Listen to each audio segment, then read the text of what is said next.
மேலும் தாமதமாகும் ரஷ்யாவின் S-400 இந்தியா கவலை. எதிரி நாடுகள் வீசும் ஏவுகணைகளை கண்டறிந்து அவற்றை நடுவானிலேயே மறித்து சின்னாபின்னமாக்கும் வான் பாதுகாப்பு ஏவுகணை அமைப்புகளை ஒரு சில வல்லரசு நாடுகளே தங்கள் கைவசம் வைத்துள்ளன. குறிப்பாக அமெரிக்கா மற்றும் ரஷ்யாவிடம் மட்டும்தான் இத்தகைய மேம்படுத்தப்பட்ட வான் பாதுகாப்பு அமைப்புகள் உள்ளன. இந்த நாடுகள் தங்களுக்கு மிகவும் வேண்டப்பட்ட நாடுகளுக்கு கூட இவற்றை அளிக்க தயங்குகின்றன. அமெரிக்காவை பொறுத்தவரைதான் பொருளாதார தடை விதித்த நாடுகள் இத்தகைய அமைப்புகளை பெற கடுமையான எச்சரிக்கைகளை விடுத்து வருகிறது. குறிப்பாக இந்தியா இந்த அமைப்பை பெறக்கூடாது என்பதில் சில ஆண்டுகள் முன்பு வரை கராராக இருந்தது. இந்நிலையில் சீனாவின் சவால்களை எதிர்கொள்ள இந்தியா ரஷ்யாவிடமிருந்து S-400 என்ற அதிநவீன வான் பாதுகாப்பு ஏவுகணை அமைப்புகளை பெற முயற்சி எடுத்தது. ஆனால் அமெரிக்கா இதற்கு எதிராக CAA-TSA தடை சட்டத்தை காட்டி ரஷ்யாவை எச்சரித்தது. ஆனால் ரஷ்யா அமெரிக்க எச்சரிக்கையை மீறி இந்தியாவுக்கு இவற்றை அளிக்க சென்ற 2018 ஆண்டு ஒப்புதல் வழங்கியது. அதன்படி $5.5 பில்லியன் மதிப்பீட்டில் வாங்க இந்தியா கடந்த 2018 ஆண்டு ஒப்பந்தம் செய்தது. இந்த ஏவுகணை தடுப்பு அமைப்பின் முதல் தொகுப்பு கடந்த 2021 ஆண்டு டிசம்பர் மாதம் வந்தது. அந்த S-400 ஏவுகணை தற்போது சீன எல்லையில் பாதுகாப்பு பணியில் நிறுத்தப்பட்டுள்ளது. ரஷ்யா அனுப்பிய இரண்டாம் கட்ட ஏவுகணை தடுப்பு அமைப்பு பாகிஸ்தான் எல்லையில் பாதுகாப்பு பணியில் இப்போது ஈடுபடுத்தப்பட்டுள்ளன. இந்நிலையில் சென்ற 2022 ஆண்டு தொடக்கத்தில் ரஷ்யா யுக்ரைன் இடையே போர் தொடங்கியதால் மூன்றாம் கட்ட ஏவுகணை அமைப்புகளை குறித்த காலத்திற்குள் அனுப்புவதில் ரஷ்யாவுக்கு நடைமுறை சிக்கல்கள் ஏற்பட்டன. தொடர்ந்து அது தாமதமாகி வருகிறது. இதனால் அதை நம்பி காத்திருக்கும் இந்திய விமானப்படையில் பாதுகாப்பு செயல் திட்டங்கள் தாமதமாகின்றன.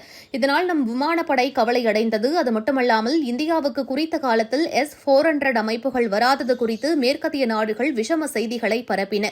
இந்நிலையில் இதுகுறித்து பேசிய ரஷ்யா S-400 ஏவுகணையின் மூன்றாவது தொகுப்பு இந்தியாவுக்கு விரைவில் விநியோகிக்கப்படும். இந்த ஒப்பந்தத்தை விரைவில் முடிக்க இருதரப்பும் உறுதியுடன் உள்ளன. அதை நாங்கள் நிச்சயம் செய்வோம். இந்தியா ரஷ்யா இடையேயான ராணுவ உறவு இதற்கு முன் இல்லாத வகையில் இப்போது உள்ளது. இதை எந்த நாட்டாலும் பிரிக்க முடியாது என கோரி மேலை நாடுகளுக்கு பதிலடி வழங்கியது.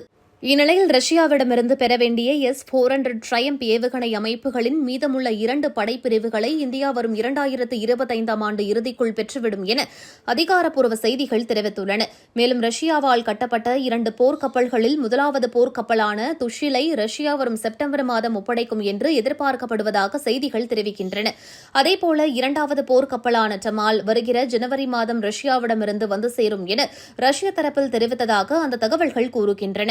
உண்மையில் மேற்கண்ட 2 கப்பல்களும் 2022க்குள் வழங்கப்பட்டிருக்க வேண்டும். ஆனால் யுக்ரைன் போர் சூழலால் விநியோகத்தில் காலதாமதம் ஏற்பட்டதாக ரஷ்யா தரப்பில் தெரிவிக்கப்பட்டுள்ளது. இந்நிலையில் இந்தியாவுக்கு சப்ளை செய்ய வேண்டிய மீதமுள்ள S-400 ஏவுகணை அமைப்புகள் அடுத்த ஆண்டிற்குள் விநியோகம் முடிவடையும் என்று ரஷ்யா தெரிவித்துள்ளது.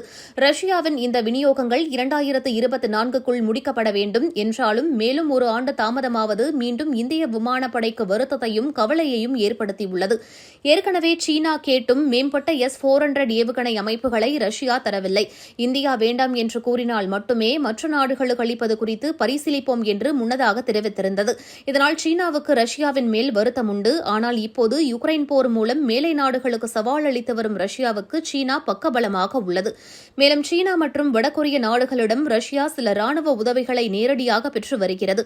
இந்நிலையில் சீனாவுக்கு வருத்தமான காரியங்களை ரஷ்யா செய்ய தயங்கும் என்றும் ஆனால் இந்தியாவுக்கு அளித்த உறுதிப்படி ரஷ்யா நடக்கும் என்றும் அதற்கு சற்று தாமதமாகலாம் என்றும் வல்லுநர்கள் நம்பிக்கை தெரிவித்துள்ளது குறிப்பிடத்தக்கது.